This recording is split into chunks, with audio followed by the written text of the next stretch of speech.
So I will try to make briefly this the third and final part of my tale, the visit in San Lucia, a wonderful island from the middle of the Atlantic Ocean. So I've talked already about the first 7 days in the country, so I will go now directly to day 8. Basically the next Monday and the last Monday of our stay here. So it was 13th of March, and the most important part was the trip with the helicopter, the tour with the helicopter. So after the recharging weekend, Castries is back on the radar because of the helicopter ride we scheduled at 10:30 a.m. It was a main goal of the trip, and the booking was made through St. Lucia helicopters, some guys that proved to be very professional. The price was around 261 USD per person with all taxes included, roughly 522 USD for both persons. Not very cheap indeed, but for far cheapest comparing to other places in the world. One big advantage since we arrived a bit early was that we took some pictures in front of the helicopter. 30 minutes up in the sky, the main landscape offered us wonderful views, especially the proximity of the two pythons, Mount Jimmy, Rodney Bay with the Pigeon Island, and basically everything from nearly 1000 meters up. Everything looks different. The information shared was also very interesting, a bit noisy. I mean, the cabin was a bit noisy and we couldn't hear properly everything because one window was open, so you might ask, we could have asked them to shut it in order to hear better, but we didn't, so we kept it as it was. Now, what you need to know if you want to travel from Vieux-Fort to Vingy Heliport from Charles Airport in Castries, where is this heliport located exactly, you need to depart at least 2 hours before from the main station in the south. As explained, the trip is 14.5 USD for 2 passengers.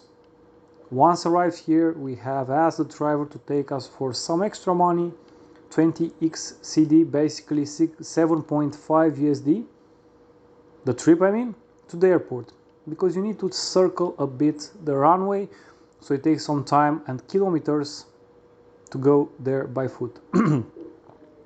Basically for 2 persons it costs 22 USD for to get from Vieux-Fort to the helicopter house, and to say it like this, and back, considering we walked in return, so we didn't need an extra ride to Castries. But this happened for a reason, because we wanted to go to Rodney Bay as well, a well-known place in the north part of the island with the departure point near the airport, near Charles Airport. So basically we didn't have to return downtown at that moment. The goal was to take a minibus to the location, to Rodney Bay, but a guy in a taxi stopped and said, "Come on, I'll take you, I'm going there anyway. 10 XCD and it's that easy, 4 USD approximately." We don't miss the opportunity, of course, and in a couple of small traffic jams, we arrived quite rapid in the small village with a lot of resorts and an impressive mall comparing to the one in Castries at least. Rodney Bay is well known mostly for its resorts and a very nice beach which we went to for a sunbath. And the swim, of course, laying there for a couple of hours is very nice, and I strongly recommend that for everybody who wants to take another Caribbean proper beach day. A well-deserved relaxation after the emotional consumption generated by the wonderful helicopter trip. At around 16 p.m. we know we need to hit the road back because an almost 2 hours trip back to Vieux-Fort is awaiting. A short 2 USD for both trip to Castries at first, and another short walk through the city's biggest through the biggest city from St. Lucia. This time we entered the big market to have a glance, and it was more relaxed than we were expecting. Truth being said, it was understandable that Castries is more quiet on a Monday afternoon comparing to our initial Friday visit. It looks more friendly today and more proper to visit. However, we have covered everything we needed, so we spent no more than half an hour this time, and off we go to the accommodation. Our trip is heading rapidly to its end, so we need to be both efficient and careful how we are managing the time left. For the next day, we finally go to Project Chocolat, the ultimate bean to bar chocolate experience. So here we are, 14th of March, and making our own sweet dessert. We need to be at Project Chocolat somewhere near Soufrier at 11:30 a.m. of course.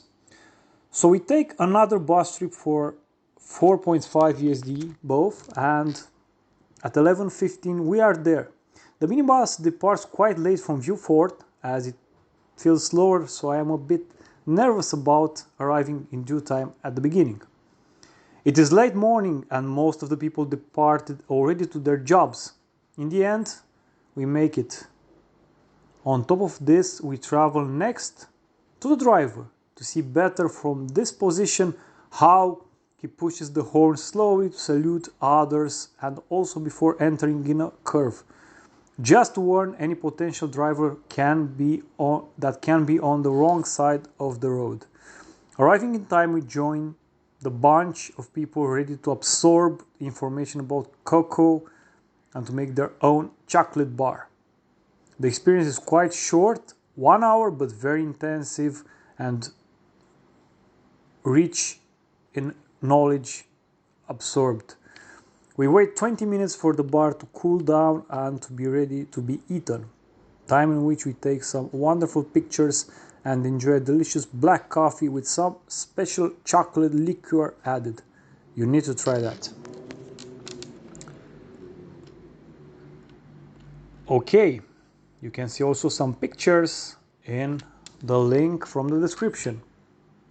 Once everything is done, we headed to the main road, around 1 kilometer away from the entrance of the facility, and make the plan for the remaining part of the day. One more short shot at Laborie Beach, our second visit there.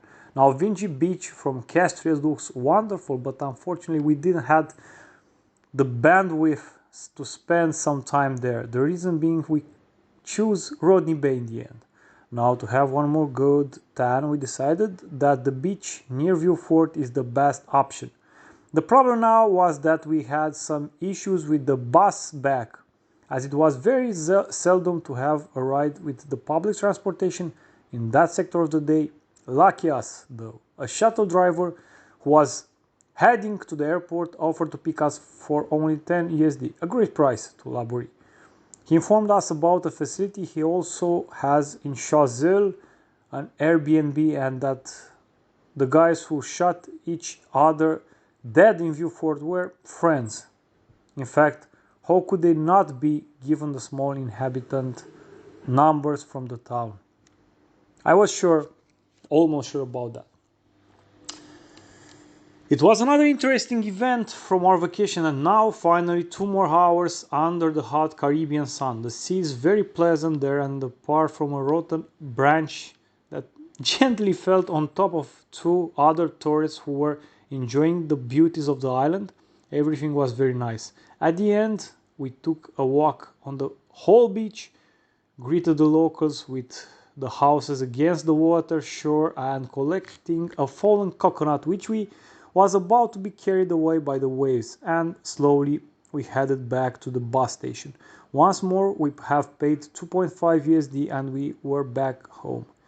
After the normal connection with Massy, from where we load our bags with food and the juices of course we loved there. Another relaxing evening with another late coffee, as we had every day, but slept well regardless. What should be next? Normally we have booked a day tour for Wednesday and a horse ride on Thursday to finish our vacation with everything we wished for ticked. But now it comes day 10 and also day 11. Let me tell you why. Because they were destined to rest instead of further exploring. Having such an effort made in the first days, coming from 0 degrees to 40 degrees Celsius, the heat, the wind, the moisture, humidity, in the end pushed our bodies to the limit, and we were almost forced to have some peace and relaxation at home. One good thing I like to point out was about the tour trip that we booked via viator.com, and we managed to change only 1 hour from the tour operator arrival to pick us up. Asking kindly, Edmund Tours, in the link is of course in the text from the link in the description. Edmund Tours from Laborie to postpone for Friday. The guys were so kind, and later on we found out what a great choice they were. For now though, I am recovering from the exhaustion, but also from a strong calf muscle cramp, and only exit to walk to the Massey market and back, just to move my legs. For Wednesday, that was it. What about Thursday? Okay, so initially we decided to horse ride a bit north from Coconut Bay on the seashore and made an unpaid booking, but unfortunately our spirits weren't at 100% and we cancelled 2 hours before going. Sorry about that, guys, but I have great information about the location, and if you want to try our only missed bucket list event from St. Lucia, this horse ride, go on Atlantic Riding Stables, also in the link from the link, and try it. As far as I know, a private ride for 2 hours on the beach is 90 USD each, and the taxi transfer to and from the location in which we stayed is only 25 USD for both persons, of course, which brings everything to around 205 USD. Very convenient price, I would say. I have a small regret that we couldn't take this as well, but our health was not proper to ride a horse, especially as it would have been for the first time. Still, if we could have been in a better form, for sure we have tried it out. Now, day 12 is after the recovery has been taking place, so we are most done with St. Lucia, so we want to make the best of this day. Then the tour with Edmund is the best way to end the dream vacation, of course. Wycliffe, our guide, is at the accommodation with the shuttle at 10 minutes to 9, 10 minutes before the scheduled hour. One more positive tick for the tour operator. The car is very comfortable, and on top of this we are the only 2 customers for the 6 hours tour. It costs 115 USD each, 230 in total. It is a bargain because it includes all entry fees to objectives such as Sugar Bay, finally, boat taxi from Soufriere, Batcave short visit and snorkeling experience, Sulphur Springs with a proper mud bath, and a visit with the option to also bath beneath Torrell waterfall, a delicious Creole lunch in Soufriere at a very nice restaurant, the pick-up and drop-off from the accommodation with waiting time, even to load ourselves from Massy, with the road to Soufriere and back included, stopping to take pictures at main objectives, unlimited drinks, alcoholic and non-alcoholic. Well, we didn't drink a lot, but there was this option. All these separately taken could have cost much more. I mean, only the water taxi could have been, as mentioned prior, 60 USD minimum to go to Sugar Beach alone. So everything with the very good customer service offered convinced us it was the best price possible for this experience. Strongly recommend these guys. You might even try to take the reservation directly through them, but in the end, if it is your own choice. I have drawn my first impression here and now. More to follow to explain how our last full day in the island felt like. First up with Wycliffe was at a very beautiful point where we could see the Petit Piton at its best and take some wonderful pictures along the sign where it shows this is part of the UNESCO World Heritage.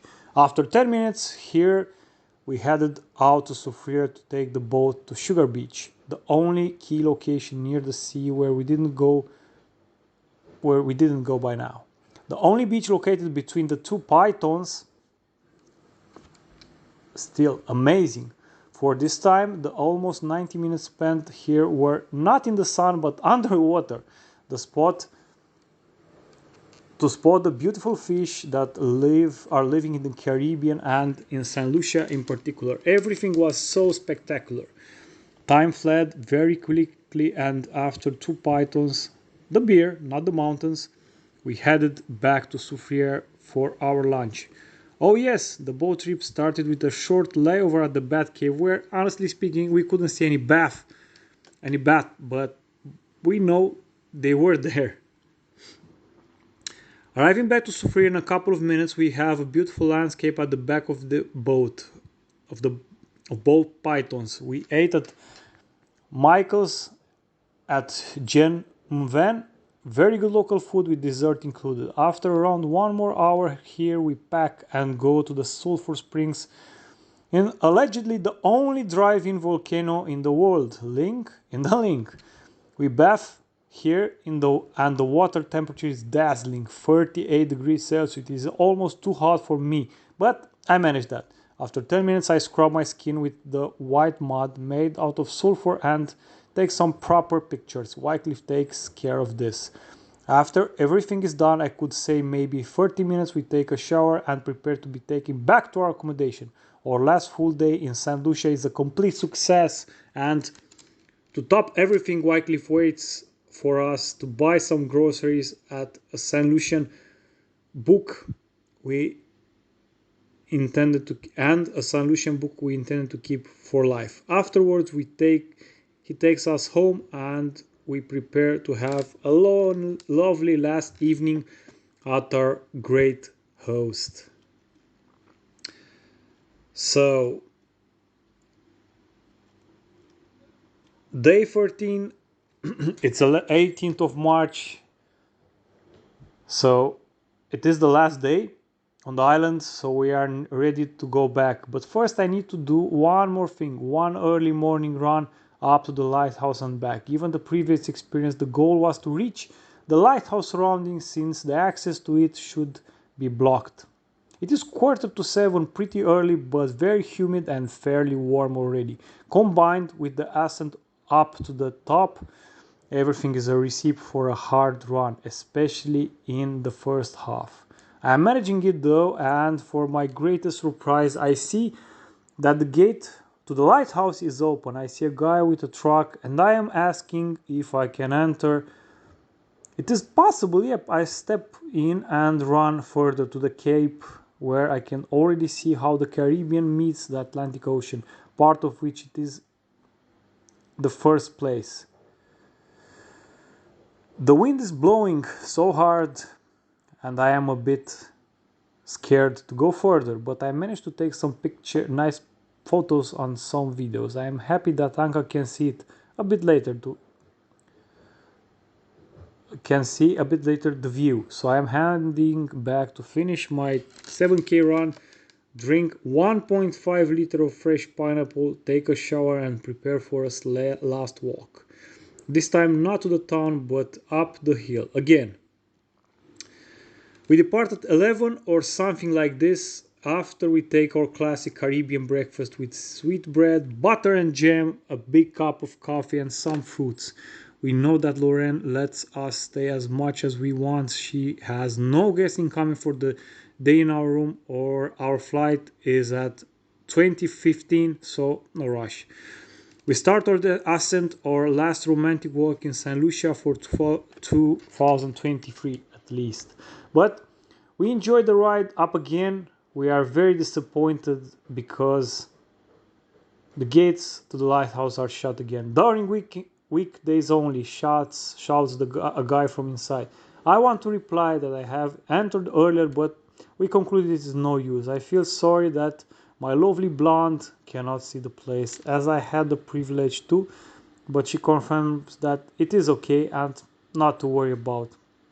Literally, we enjoyed the journey once again. When descending, we realized we need more water though, so I went for another 3.5 kilometer walk alone. One last walk to Masi to properly prepare for our last lunch in St. Lucia. I don't eat much, the heat is enormous, and I just ingest a couple of fruits, more juice, and pack my luggage.